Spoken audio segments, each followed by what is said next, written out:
For a very long time now, this cassava fufu dey hungry me, aka satana, aka cassava fufu don dey hungry me for a very long time. But because say I no dey get time, so I dey always dey promise say today or tomorrow I go make this cassava fufu, just like the way our Nigerian government dey promise us heaven and earth during the election. So today I decide say I must do it. E no go pass today. Now I carry myself go market when dem dey call grand fair.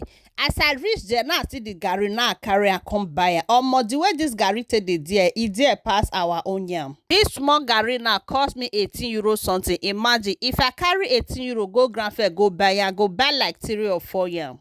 Anyway, na me say akpu dey hungry me, so madam please stop complaining. As I carry the garri reach house, now I enter my kitchen, start to dey peel am. Omo, na see this my baby girl, she dey always dey assist her mommy in the kitchen. In every family, you go get that person when e be say e dey always dey assist, e dey willing to help. Inside that the same family, you go constantly get the one wey you no dey like to do, but if you push am or you encourage am, they go do. That same family, my people, you go constantly get the one wey you no dey like to dey do. If you like, ginger that person from today till tomorrow. Once he don't talk and say he no dey do, there is nothing you can do about it. Remember that one wey no dey like to dey do anything, my people. Now he dey always dey demand pass. Mommy, I need this, mommy, I need that. But he go remember say he no dey help. In every family, we have people like that. All children are not the same. If you like get like 10 children, just get it in your mind. Say that 10 children, they get 10 different character. Maybe they fit get similar character, but have it in mind, there must be different. Because Edo say Aluga or Rikebe, you get. We dey peel this garri like this now, they fear for one corner, make my daughter not go cut her hand. But thank God everything went successfully. Because this is her first time doing this kind of a thing, you get. We are done peeling the garri now, so we are going to start cutting it into smaller sizes. After finish cutting it, then we go come wash and put her in our big bowl, then we go come add the water.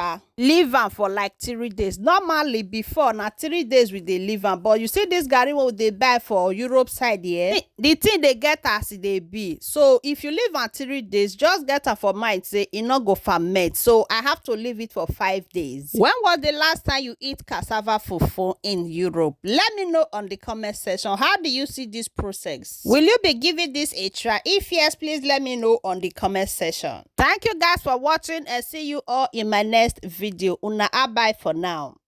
Have you ever been the face, been the object of someone's hate? Like you stood all alone. Have you ever felt this way? Have you ever been betrayed, labeled words you just can't say? Suffered silently, wanting to be erased. There's a reason to